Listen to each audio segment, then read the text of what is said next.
We've all been there, right? Locked in a desperate, keyboard-smashing battle with a website or an app, convinced it was designed by someone who actively, personally dislikes you. But what if the best way to understand this digital frustration isn't through some dense technical manual, but through the sharp wit of a stand-up comedian? You know the feeling. A simple task, like booking a train ticket, suddenly becomes this epic struggle. You start clicking and boom, you're in a maze of pop-ups, error messages, and bizarre security questions. It feels less like a service and more like a personal attack. And that feeling is just perfectly captured by the Indian comedian Varun Grover.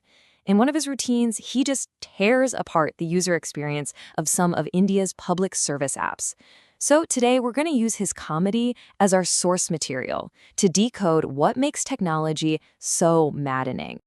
So let's treat Grover's hilarious complaints not just as jokes, but as expert case studies in what's known as user experience, or UX. It turns out his frustrations are a perfect window into how design choices can go so wrong. And here's the crucial point. That frustrating login screen or that confusing button isn't some random glitch. Nope, it's the result of specific choices that a designer made. The comedian is just the one brave enough to stand up and point out how absolutely absurd those choices are. Okay, so our first case study is the Indian Railways booking portal, IRCTC. For millions of people, this is the main gateway to travel. But as Grover describes it, it's more like an escape room that you never ever asked to be in. This slide just breaks down the chaos perfectly.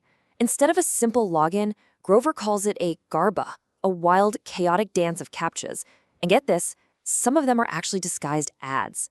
Instead of a helpful assistant, there's an AI named Disha, who he calls the ghost of Microsoft's annoying old paperclip Clippy. And just when you think you've cracked it, your session times out. And this is where the absurdity just goes off the charts. Grover needed to book a simple return trip from Pune to Mumbai. But there was no flip button.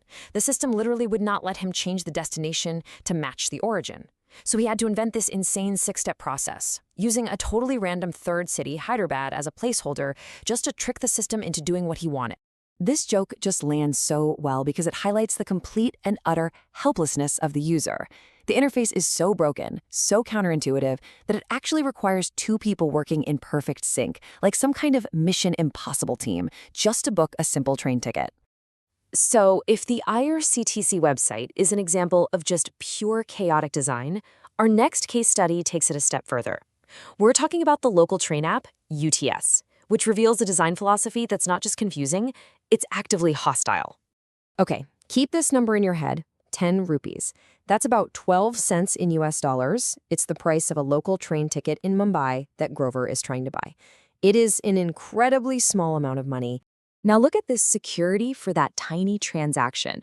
You have to be in a very specific geographical window, not too close to the station, but also not too far.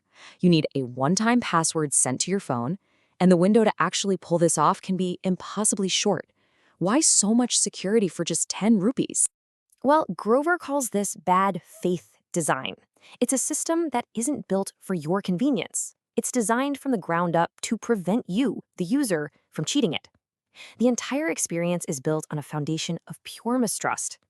So here's the logic, if you can call it that.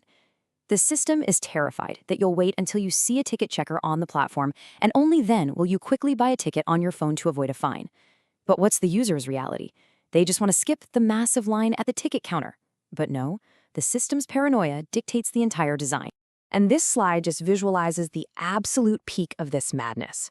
Grover is on a moving metro, trying to book his local train ticket in advance. The app will only work in a tiny 200-meter stretch of the journey. And on a moving train, that golden zone for booking lasts for just 5 to 7 seconds. In that tiny window, he has to open the app, enter the details, and type in an OTP. It's practically impossible by design.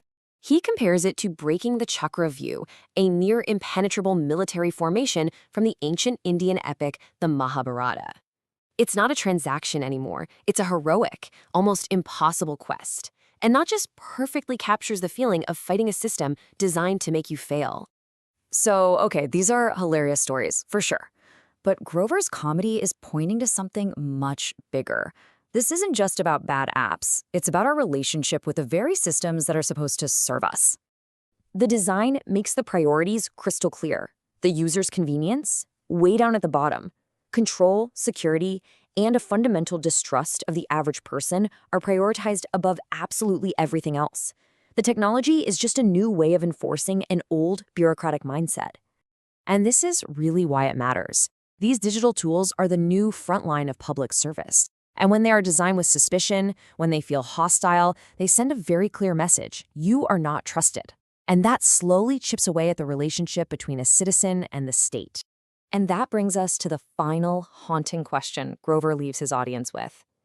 After all the captchas and the timeouts and the 7-second windows, you really do start to wonder if there's a deeper design at play. It's a funny line, but it really leaves you thinking, what is the ultimate goal of a system that makes something as simple as going home feel like an impossible challenge?